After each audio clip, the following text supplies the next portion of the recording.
자, 이제 오늘 우리 하나님 말씀 계속해서 우리 예수님 믿을 때, 예수를 믿을 때 우리에게 주어지는 은혜와 권리와 축복과 의무들을 우리가 38가지 꼽아보는데, 우리 지난주까지 18가지를 우리가 살펴봤어요. 아직도 20가지를 더 해야 됩니다.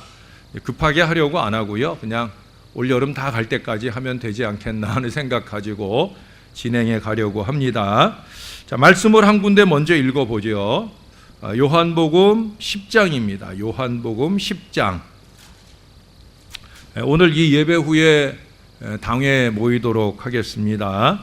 요한복음 10장 28절.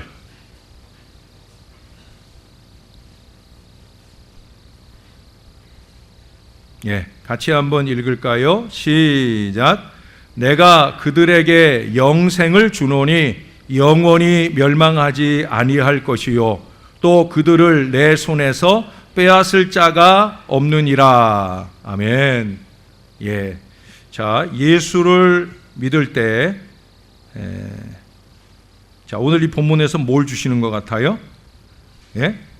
금방 나오죠? 영생을 주신다 그랬어요. 물론 우리 지난주에 살펴봤던 구원이나 크게 다르지 않은 말일 수 있는데, 어떻든 성경적 표현 속에서 여기서 분명히 영생을 준다는 말씀을 해요. 같은 요한 사도가 쓴 요한 1서 5장 13절에도 보면, 내가 하나님의 아들의 이름을 믿는 너희에게 이것을 쓴 것은 너희로 하여금 너희에게 영생이 있음을 알게 하려 함이라 그랬어요. 예수를, 하나님의 아들을 믿는 사람들에게 뭐가 있음을? 영생의 보장이 있다는 걸 알게 하기 위해서 요한복음도 쓰고 요한 1서도 쓰고 요한 2서도 쓰고 요한 3서도 쓰고, 영생이 있어요. 저와 여러분에겐 영생이 있는 줄로 믿습니다. 어쩌면 예수 믿음으로 우리에게 주어지는 최고의 선물이 바로 이 영생이 아닐까 하는 생각을 해봅니다. 영생, 소망, 우리가 그런 말을 쓰잖아요. 영생은 소망 있는 미래죠. 또 미래적일 뿐만 아니라 저는 현재적이라고도 봅니다. 영생은 뭐예요? 영생 소망이라는 것은 위를 바라보는 거예요. 위를 바라보는 거, 멀리 바라보는 거. 우리가 이 땅의 생애를 마치고 죽은 이후로도 이어질 수 있는 그 소망이 뭐예요? 영생이죠. 여러분, 사람과 동물과 사람의 차이가 뭐예요? 동물과 이 사람, 직립보행하는 사람의 차이가 뭐예요? 무엇을 보느냐의 차이잖아요. 동물은 늘 엎드려서 다니니까 땅만 보고 산다고. 우리 사람은 위를 볼 수 있잖아요. 사람이 땅만 보고 살면 안 된다는 거예요. 육신의 소욕을 위해서만 살면 안 된다는 거예요. 우리는 영적인 소망을 가지고 살아야 된다. 제가 오늘 새벽에도 그런 표현을 썼어요. 영적 야만인으로 살지 말아라. 야만인이라는 거는 자기 육신만을 위한, 야만인들에게도 교육이 있는데, 야만인들의 교육이라는 건 기껏해야 어떻게 고기를 잡고 어떻게 동물을 잡아서 어떻게 먹고 사느냐 하는 그 먹고 사는 문제에 대한 교육이 한계라는 거예요. 그러나 문명인들은 어때요? 어떻게 먹고 사느냐가 아니라 어떻게 제대로 사느냐, 사람답게 사느냐의 교육을 하잖아요. 영적인 문명인도 마찬가지예요. 영적 야만인은 자기 육신을 위해서 하나님을 이용해 먹고만 사는 사람이에요. 좀 더 잘 먹고 잘 사는 것을 위해서 하나님을 부르지, 그 하나님의 영광을 위하고 그 하나님의 뜻을 세상 가운데 이루는 이 믿음으로 살지 못하는 것은 영적 야만인이라고 그랬어요. 우린 영적 야만인이 아니라 신앙 문명인으로 살아야 된다. 신앙 문명인, 하나님을 위하고 널리 세상을 이롭게 하는 이 믿음의 각성을 이루고 살아야 된다라는 얘기를 했어요. 그게 바로 영생 소망을 가진 사람의 삶이기도 합니다. 땅만 보고 살 것이 아니라, 육신적인 일만 보고 살 것이 아니라 영적인 소망을 가지고 하늘 하나님을 바라보며 살아야 된다는 거예요. 그래서 그것은 미래만 유효한 것이 아니라 바로 오늘도 효력이 있다는 말씀을 드렸어요. 이 영생의 소망이 오늘을 제대로 열심히 살게 하는 거죠. 이제 그 다음에 이어보게 될 내용하고도 연결될 수 있다고 보여지는데, 여러분, 사람이 제일 슬퍼하고 두려워하는 게 뭡니까? 우리 사람이 제일 슬퍼하고 두려워하는 것은 죽음이죠. 우리와 가까운 사람의 죽음이 우리를 가장 큰 슬픔에 빠지게 하고, 또 우리가 죽을 수도 있다라고 하는 이 가능성 때문에 우리는 늘 두려움 가운데 살아요. 어제 저녁에도 제가 잠깐 뉴스를 봤는데, 그 의정부 쪽에서 화재가 나가지고, 그래가지고 그 화재 현장에서 아버지가 자기 아내와 자기 자식들을 이렇게 소방관들의 그 사다리 차에 도움을 입어서 이렇게 살려주는 장면이 뉴스에 이렇게 나왔어요. 아이고, 어떡하나? 많이 안 다쳤나? 그래도 그 아버지가 자식들을 살려보겠다고 많이 애를 써서 다행히 네 식구가 큰 인명피해 없이, 아버지만 좀 다치고 많이 다치고 다 잘 구조가 되었다는 거예요. 근데 저녁나절에 제가 잠자리에 들었는데, 우리 저희 동기들, 신학교 동기들 단톡방에 영상이 하나 떴어요. 그게 그 영상이에요. 그 영상을 왜 보냈나 했더니 우리 친구네 교회 교인집이에요. 의정부 그 녹양동에 사는 그 교인집, 교회 집사님네 집이 그렇게 불이 나서 그 남자 집사님이 그렇게 어려움을 겪고, 어제까지만 해도 중환자실에 있었는데 또 오늘 또 다행히 안정된 소식이 와서 2도 화상 정도, 그래서 이제 지금 치료하면서 일반 병실로 옮겨지게 됐다 하는 반가운 소식도 접하고 왔는데, 이게 이런 어려움들이 우리 가운데 있지요. 근데 그 중에서도 어떻든 가장 큰 어려움이라는 것, 두려움이라는 건 뭐예요? 죽음이라는 거죠. 근데 저와 여러분에겐 그 죽음을 초월할, 죽음이 두렵지 않은 믿음이 바로 이 영생 소망인 줄로 믿습니다. 죽음을 초월해서 사는 게 바로 영생이라는 거예요. 영생이 왜 죽음을 초월할 수 있어요? 영생이라는 건 결국 천국 비자를 얻는 거잖아요. 그렇죠? 이 땅의 생애 이렇게 덥기도 하고 또 너무 춥기도 하고 뭐 이러면 이래서 힘들고 저래면 저래서 힘든 이런 세상이 아니라, 해됨도 상함도 다시 아픈 것도 고통도 사망도 없는 영원한 천국에 갈 수 있는 게 바로 영생이잖아요. 그래서 우리가 그날을 소망하며 살잖아요. 영생은 그 천국에 들어가 살 수 있는 비자를 받는 일이에요. 저는 뭐 미국을 안 가봤으니까 요즘에도 미국 비자 받는 일이 어떤지는 잘 모르겠어요. 이번에도 우리 청소년부가 비전 트립을 가는데 그 만 몇 살이든가 만 15세인가 만 12세인가 그 나이 이하 되는 아이가 필리핀에 들어가는데 부모하고 가는 경우에는 문제가 없다는 거예요. 근데 부모가 아닌 사람, 아닌 보호자하고 갈 때에는 미리 필리핀 대사관에 가서 비자도 받아야 되고, 또 들어갈 때 또 돈을 또 더 거기 입국하는 비용을 또 지불해야 되고, 우리들이 들어갈 때는 그런 게 없거든요. 그냥 쉽게 들어가지는데 나이가 어린 아이들에 대해서는 그런 제한 조치가 있더라고요. 이번에 가는 아이들 중에 한 아이가 그런 아이가 있어요. 그래서 2주간에 걸쳐서 서류 작업도 하고 대사관에 가서 면접도 보고, 또 이제 들어갈 때 면접비도 또 몇만 원 내야 되고, 또 거기 필리핀 들어갈 때 또 돈 내야 되고, 그래서 그 아이한테는 돈이 더 많이 이렇게 소요가 됩니다. 그만큼 비자를 받는다 하는 게 어려운 일이죠. 특별히 잘 사는 나라의 비자를 받는 것은 더더욱 더 어려울 거예요. 미국이 좋은 나라지만 천국보다 좋아요, 안 좋아요? 천국보다는 안 좋잖아요. 천국 가는 일은 그만큼 어려운 일일 거예요. 그러나 예수만 믿으면 누구나 갈 수 있는 곳이 천국인 줄로 믿습니다. 천국은 누구나 갈 수 있어요. 그런 반면에 또 아무나 갈 수가 없어요. 무엇이 있어야 가는 거예요? 믿음이라고 하는 이 비자가 준비되어야 영생하는 천국에 들어갈 수 있게 되는 줄로 믿습니다. 믿음을 잘 지켜내세요, 여러분.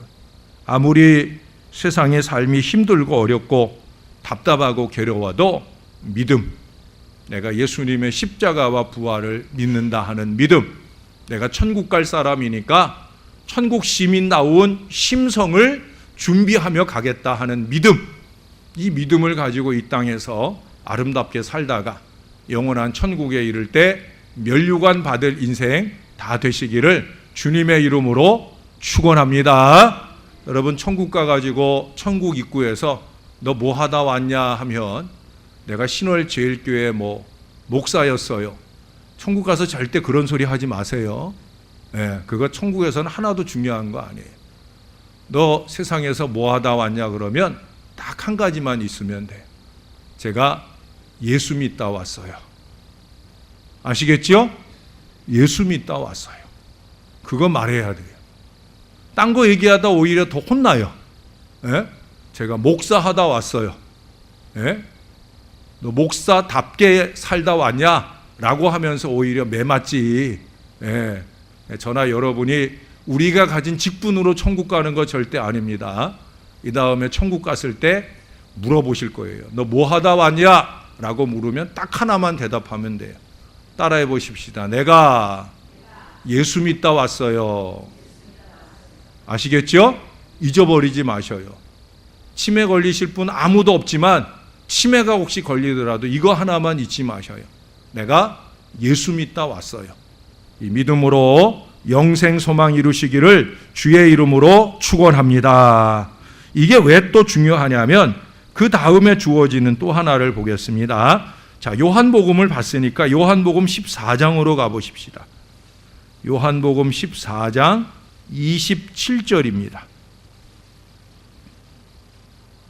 27절 같이 한번 읽어볼게요. 시작.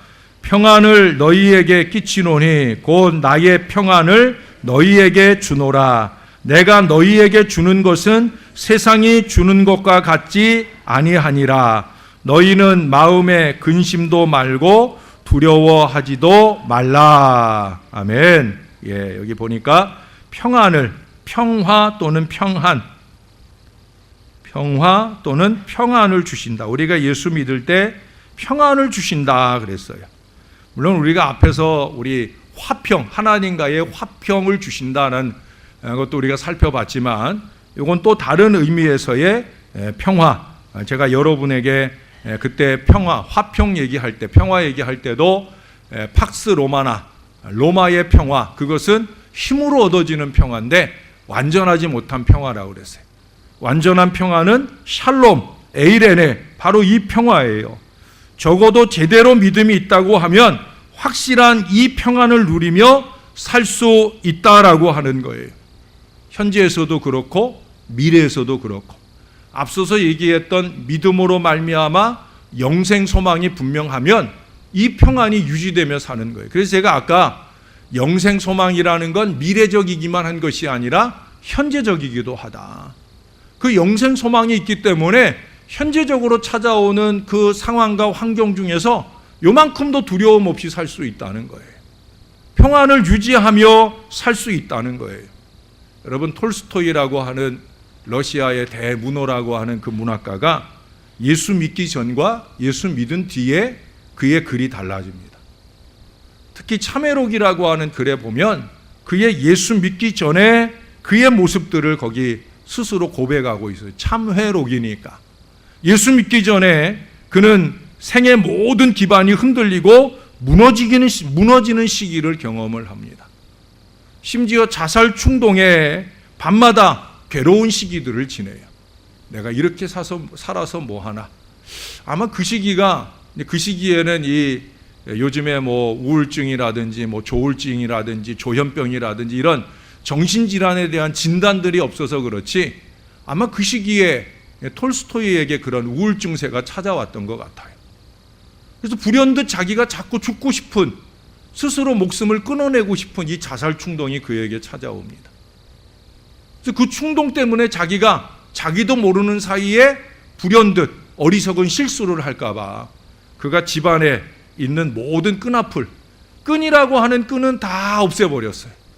정신이 맑을 때 혹시라도 내가 제정신 아니어서 그 끈을 가지고 내가 잘못된 결정을 하게 될까 염려가 되어서 집안의 모든 끈들을 다 치워버렸어요. 또 그 이전에 친구들과 어울려서 사냥 다니는 것도 즐겨 했는데 그 사냥도 다니지 않았어요. 사냥을 다니지 않았을 뿐만 아니라 사냥의 도구로 썼던 총이며 활이며 이런 것들도 다 치워버렸어요. 왜? 혹시라도 자기가 그것을 가지고 자기의 생명을 상할 수도 있지 않을까 하는 그런 걱정과 우려 때문에 그는 그와 같이 행하게 되었어요. 그러면서 그는 거기에 그런 얘기를 해요. 예수 없이 사는 누구나가 다 이와 같은 불안과 공포의 나날을 살 수밖에 없을 것이다. 그가 예수를 믿지 않을 때는 그렇게 살았다는 거예요. 자기 자신이 자기 자신의 생의 미래까지도 자기가 어떻게 할 수 없는 그런 지경에 이를 수도 있다라고 하는 그런 가운데 살았다는 거예요. 여러분 요즘에 어떻습니까? 요즘에 그렇게 정신적으로 어렵고 힘든 분들을 많이 보잖아요. 네? 또 자기를 제어하지 못해서 그 감정적으로 표출되어지는 그 감정 때문에 이웃을 상하게 하는 일들이 얼마나 많아요. 네. 저는 뭐 인터넷 자주 보는 건 아닌데 최근에 이제 이 날씨 때문에 이제 제가 날씨 체크도 하고 이러다 보니까 그런 뉴스도 또 봤어요. 뭐예요? 이렇게 편의점의 주인이 자기한테 좀 불쾌하게 대꾸를 했던 모양이에요. 늘 자주 가는 편의점이에요. 그러니까 사장님도 잘 알고 그러니까 아마 그 사장님이 다른 손님을 대하느라고 자기는 친하니까 아마 대충 대했던 모양이에요. 그래 그게 기분이 나빠가지고 그날 밤에 휘발유 사다가 그 편의점에다가 불을 질러버렸어요. 그래갖고 그 사장님이 중환자실에서 사경을 헤매고 있다 하는 이런 기사도 봅니다. 그게 요즘 사람들의 정서 상태예요. 이 날씨가 많이 덥기도 해서 그렇다고 할 수도 있지만 그런 것만이 아니죠. 사람들이 자기의 감정을 스스로 제어하기 어려운, 저와 여러분 안에 있는 신앙조차도 이 신앙이 우리의 마음을 잘 절제하게 하고 아름답게 표현하게 하는데 부족한 어리석음들을 우리가 범하게 되어진다는 거예요. 그래서 제가 여러분들에게 천국 갈 때 분명히 물으실 거다. 너 세상에서 뭐 하다 왔냐? 라고 물을 때 내가 예수 잘 믿다가 왔어요 라고 말할 수 있어야 된다. 예수 잘 믿는 믿음이 뭐예요? 세상 사람들처럼 그렇게 상황과 환경에 따라 감정이 바르르 일어나서 행할 수 있다고 하면 우리 믿음이 잘 믿는 믿음이 아닐 거예요. 톨스토이가 그런 시기를 살 때가 있었다는 거예요. 그러나 이제 예수를 믿음으로 그는 완전한 평화를 누리며 살게 되어진 고백을 하고 있습니다. 예수를 믿으며 사니까 그의 마음에 평안이 임하고 그 임한 평화로 통해서 사람들을 대함이 달라지고 자기의 미래에 대한 걱정과 염려와 불안의 마음이 사라지게 되어지더라. 오늘 어제 아침이죠. 우리 감찰하시는 하나님, 욥기 34장이었나요? 3장이었나요? 4장이었나요? 21절 말씀에서 감찰하시는 하나님에 대해서 우리가 상고했잖아요. 감찰하시는 하나님, 우리를 다 보고 계시는 하나님, 일뿐만 아니라 우리를 다 지켜주시는 하나님, 특별히 우리를 다 지켜주시는 하나님, 그 안에서 든든한 믿음 마음으로 살아야 할 이유가 분명하다는 거죠. 여러분, 예수 믿을 때 저와 여러분 안에 평강의 은혜가 임하게 되는 줄로 믿습니다. 우리가 잘 아는 빌립보서 4장 7절에 보면은 그리하면 모든 지각에 뛰어난 하나님의 평강이 그리스도 예수 안에서 너희 마음과 생각을 지키시리라. 모든 지각을 다 판단하시는 하나님께서 우리의 마음과 생각을 지켜주신다. 이게 이제 진정한 하나님의 평강이죠. 내가 내 마음의 동요를 어쩌지 못하는데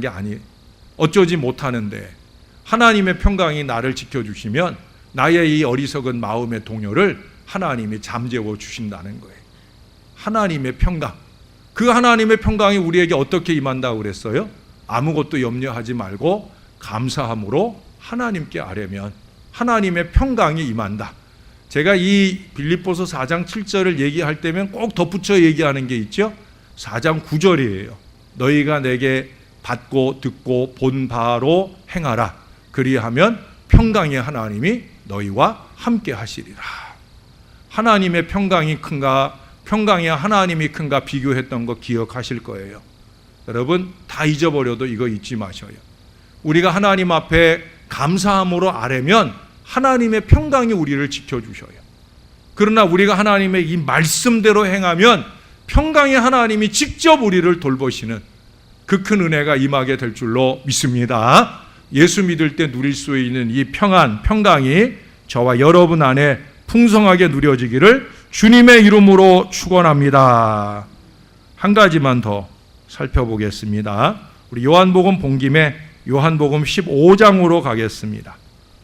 자, 15장 15절. 15장 15절. 자, 여러분들이 한번 또 읽어 주실래요? 시작.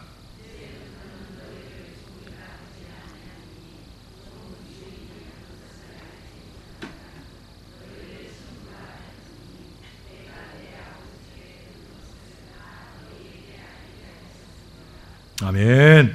예. 오늘은 여기까지만, 요 주제까지만 하고 마치려고 생각 중입니다. 예.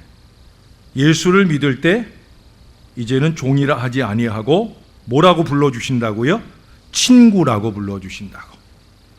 우리가 예수 믿을 때 감히 우리가 예수님의 친구가 될 수 있는 줄로 믿습니다. 예, 엄청난 큰 영광이죠. 큰 은혜가 아닐 수 없어요. 랄프 에머슨이라고 하는 분은 친구는 이 세상의 최고의 걸작품이다 하는 얘기를 했어요. 헨리 너번빌이라고 하는 분은 친구란 온 세상이 나를 버릴 때 제일 먼저 찾아오는 사람이다 라고 했어요. 여러분들은 그런 친구가 있으세요? 예? 잠언서 17장 17절에 보면 친구는 사랑이 끊이지 않는다라고 했어요. 그러나 사실 요즘 이런 친구 만나기가 어려운 세상을 살고 있잖아요. 여러분들에게는 정말 이런 친구가 있느냐 하는 거예요. 친구는 사랑이 끊이지 않는다. 온 세상이 다 나를 버려도 제일 먼저 찾아오는 사람이 친구다. 우리가 요즘에 이제 욥기서를 봐왔고 이제 아마 다음 주까지면 욥기가 거의 끝날 텐데, 그 욥기서에 보니까 욥도 자기 친구들이 찾아왔을 때 얼마나 반가웠겠어요. 자기가 쫄딱 망하고 병들어 죽게 될 지경에 이르렀을 때 자기를 위로하기 위해서 찾아온 친구들 얼마나 반가웠겠어요. 그러나 그 친구들이 권해주는 말을 들어보면 이게 위로가 되고 힘이 되기보다는 오히려 더 낙심케 하고 좌절하게 하고 오히려 시험에 빠져들게 하는 그런 친구들이더라는 거예요. 이건 친구가 아니죠. 욥이 그런 부분에 좌절하는 모습들을 우리가 살펴보지 않았습니까? 그만큼 좋은 친구, 평생을 갈 친구, 특별히 내가 어려울 때 나에게 더 관심하고 다가오는 친구, 그런 친구 만나보는 게 쉽지 않아요.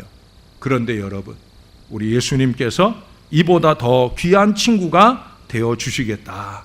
이제부터는 너희를 종이라 하지 아니하리니 종은 주인이 하는 것을 알지 못한다. 너희를 친구라 한다.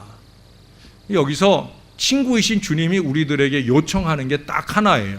거기 뭐라 그래요? 종은 주인이 하는 것을 알지 못한다. 반대로 친구는 어떻다는 거예요? 주인이 하는 걸 안다는 거죠. 아니, 친구가 하는 걸 안다는 거예요. 그래서 그 앞에 14절에 보면 너희는 내가 명하는 대로 행하면 곧 나의 친구다. 우리가 주님의 친구 되는 비결을 얘기해요. 이게 뭐예요? 너희는 내가 명하는 대로 행해야 나의 친구다. 그 명하는 게 다른 거 아니에요. 제일 우선되는 것, 그건 뭐예요? 예수를 믿으면 내 친구다. 우리가 예수님 믿으면 주님의 친구가 되는 줄로 믿습니다. 여러분, 그 앞에 13절에 보면 사람이 친구를 위하여 자기 목숨을 버리면 이보다 더 큰 사랑이 없나니 그랬어요. 주님은 이 말씀을 하시고 친구인 우리를 위해 십자가에 달려 죽으신 줄로 믿습니다. 자기 친구를 위하여 목숨을 버리는 것보다 더 좋은 친구가 없다. 예수님 이 말씀하시고 친히 이 일을 증명해 주신 분이에요. 그런 분이 저와 여러분에게 나는 너희 친구다 라고 말씀하실 때 이것이 얼마나 우리들에게 든든함이 되는지 모르겠습니다. 이 친구는 그냥 친구가 아니라 능력 있는 친구잖아요. 예? 여러분, 그 앞에 11장으로 가보십시다. 11장 11절을 보겠습니다. 11장 11절 같이 한번 힘차게 읽을까요? 시작. 이 말씀을 하신 후에 또 이르시되 우리 친구 나사로가 잠들었도다. 그러나 내가 깨우러 가노라. 아멘. 예, 여기 보니까 예수님이 죽은 나사로더러 우리 친구 나사로가 잠들었다. 예수님이 친구라고 일컬어 주셔요. 누구를? 나사로를. 예수님이 친구라 일컬어 주시니까 예수님께서 그 친구 나사로가 죽었던 가운데서도 그 동생들이 죽은 지 나흘이나 됐어요. 예? 썩는 냄새가 날 지경이에요 라고 말할 때 아니다, 잔다 하시고 그를 깨워 일으켜 세우신 분이 바로 우리 예수님이셔요. 전능하신 예수님이 저와 여러분들의 친구가 되어 주실 때 그 예수님이 우리로 하여금 살게만 하실 뿐 아니라 우리로 하여금 풀어놓아 다니게 하시는 축복된 역사를 더해 주실 줄로 믿습니다. 친구는 친구인데 힘이 없으면 안 되잖아요. 친구는 친구인데 이 친구가 어떤 친구냐? 전능하신 친구라는 거예요. 나를 위해서 목숨을 버려주시는 희생만 하시는 분이 아니라 나를 내가 잠자는 신앙 가운데 살게 하시고 내가 좌절과 낙심을 경험할 때 그 가운데서 일으켜 세워주실 바로 그런 친구다. 우리 예수님이 예수 믿을 때 저와 여러분에게 그런 친구가 되어주신다 하는 사실을 기억하시기를 바랍니다. 영원한 친구예요. 변함없는 친구예요. 한결같은 친구예요. 이 친구 되시는 예수님과 함께 사는 일들이 저와 여러분에게 행복한 은혜로 넘쳐나는 역사가 늘 충만하기를 주님의 이름으로 축원합니다. 아울러 날씨가 많이 더운데 덥고 힘들 때 짜증나기 쉬운 마음이 일어날 때마다 친구 되신 주님은 우리보다 더 더운 지역에서 살아가실 때 어떠했을까 한 번 더 생각하고 우리도 주님 같은 마음으로 이 더위를 이기고 나로 하여금 오리를 가자 하는 사람에게 심리를 함께 가줄 수 있는 이런 넉넉한 마음들이 저와 여러분 안에 자리할 수 있는 이 여름을 지날 수 있다고 하면 우리가 이 다음에 이 세상 마치고 주님 부르는 그 자리에 갔을 때 예수님 내가 예수 잘 믿다 왔습니다 라고 고백할 수 있는 주님의 참 친구 될 수 있기를 우리 구주 예수님의 이름으로 간절히 축원합니다. 제가 이제 오늘 여기까지만 하는 이유는 그 다음 5가지들은 거의 연결이 되어 있어요. 무엇보다 22번째, 23번째는 연결이 돼서 이것도 22번째 얘기하자고 하면 23번째까지 해야 돼서 그러면 제가 맨날 일찍 좀 끝내드린다 그러고 얘기하다 보면 늦어지고 해서 늦게 끝나고 했는데 오늘은 조금 일찍 보내드릴게요. 날씨도 많이 더운데 어떤 분들은 아마 그럴 거예요. 집에 가는 것보다 여기 있는 게 더 시원한데 하는 분들도 있겠습니다만은 그래도 일찍 가셔서 편히 쉬시라는 의미에서 오늘 조금 일찍 마치도록 하겠습니다. 또 우리 장로님들은 끝나고 또 당회도 해야 되고 하니까 짧은 당회 마치고 가시는 걸음까지 감안해서 오늘 여기까지 하겠습니다. 우리 같이 한번 기도하겠습니다. 예수 믿을 때 주어지는 영생도 평안도 주님과 친구 되는 이 하예와 같은 은혜도 우리가 다시 한번 기억하고 감사하며 우리가 이 땅의 생애 마칠 때 내가 예수 잘 믿다 왔다고 고백할 수 있는 주님의 친구가 되게 해달라고 주님의 친구답게 살게 해달라고 너희가 내가 가르친 바대로 행하면 내가 말한 바대로 행하면 곧 나의 친구라 했는데 우리가 그런 좋은 친구 믿기 때문에만 친구가 아니라 주님의 말씀대로 행하기에 듣고 배우고 받고 본 바대로 행하기에 주님의 친구도 되고 하나님의 평강도 누리는 사람 되게 해달라고 우리 다 같이 한 마음 한 목소리로 간절하게 기도하겠습니다. 아버지 감사합니다. 주의 서늘한 존전에 이르러 하나님 앞에 예배하며 우리가 예수 믿은 지 수년 수십 년이 되었는데 이 믿음으로 받고 누리는 은혜와 축복이 무엇인지를 다시 한번 깨달아 볼 수 있는 시간 주시니 감사합니다. 그러나 우리가 알고 있는데 누리지 못하고 살고 있나이다.